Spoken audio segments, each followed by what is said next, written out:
Bonjour à tous et bienvenue dans cette nouvelle vidéo dont le thème est le rangement de votre câble électrique et de votre flexible une fois que vous avez terminé de vous servir de Vapodil.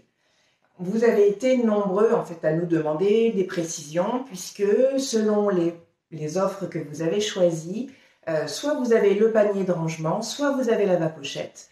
Donc je vais vous expliquer dans cette vidéo comment ranger votre câble électrique et votre flexible dans le cas où vous avez le panier et dans le cas où vous avez la vapochette. Alors voici comment on procède. On démarre par le câble électrique. À la base de votre câble, laissez un petit peu de mou de manière à ne pas vriller en fait le fil tout au long des années. Et ensuite, vous enroulez simplement votre fil électrique autour de la cuve de Vapodil. Ce qui est important, c'est de partir de la base et non de la prise, comme souvent on a l'habitude de le faire. C'est très mauvais pour le fil électrique. Une fois que ça c'est terminé, vous allez pouvoir coincer votre prise au niveau de vos fils. Ensuite, on va pouvoir enrouler le flexible. De la même manière, en fait, vous laissez un petit peu de mou au niveau de du démarrage du flexible.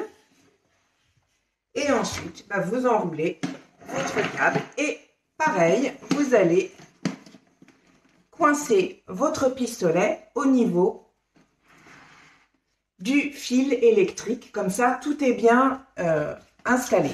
Et ensuite, vous allez pouvoir ranger votre Vapodil dans son panier. Tout simplement.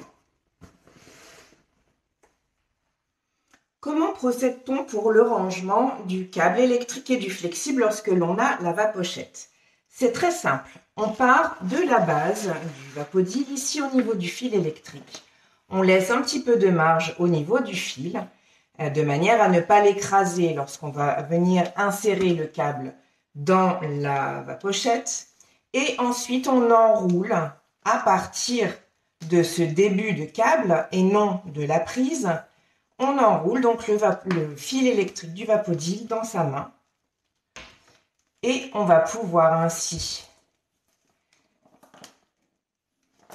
insérer le fil électrique dans la pochette qui est prévue à cet effet. Une fois que cette partie câble électrique est faite, on va pouvoir enrouler le flexible tranquillement autour du Vapodil. Donc pareil, on va laisser un petit peu de mou ici au niveau du démarrage et ensuite on va simplement terminer l'enroulage du flexible et moi je l'insère ensuite dans une petite anse qui se trouve sur les côtés de la vapochette pour fixer en fait et coincer mon pistolet. Voilà.